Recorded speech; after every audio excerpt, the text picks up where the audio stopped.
सीता जी की खोज करते करते राम भगवान को, लक्ष्मण जी को मार्ग में जटायु जी मिल गए। अब वो घायल अवस्था में राम राम बोल रहे हैं। अब राम जी उनके पास पहुंचे और अपना परिचय उनको दिया। तो जटायु तो प्रसन्न हो गए, बोले कि अरे तुम दशरथ के बेटे हो, मेरे राम हो।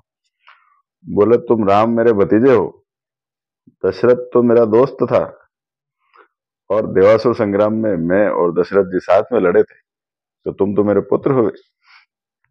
राम भगवान ने बोला कि मैं आपका उपचार कर देता हूँ, आप ठीक हो जाएंगे, स्वस्थ हो जाएंगे।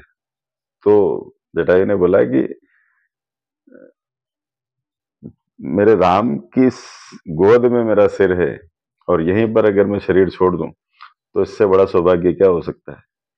तो जटायु ने उपचार लेने से मना कर दिया और बोले कि अब मुझे इसी गोदी में रहने देना और मैं अपना शरीर इसी में छोड़ूंगा।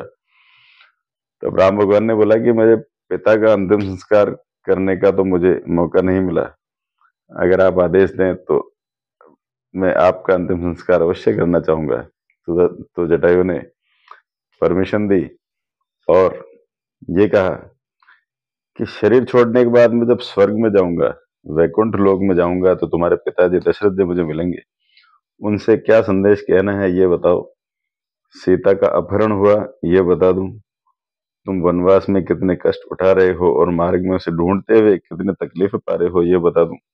तो राम भगवान ने कहा कि नहीं काका, आप मेरे पिताजी को सीता के अपहरण की बात मत बताना, बल्कि ये अपहरण वाली बात रावण खुद जाकर मेरे पिताजी को बताएगा कि मेरे हाथ से क्या गलती हो गई थी और इसकी मुझे ये क्या सजा मिली कि मुझे आपके पास आकर बताना पड़ रहा है।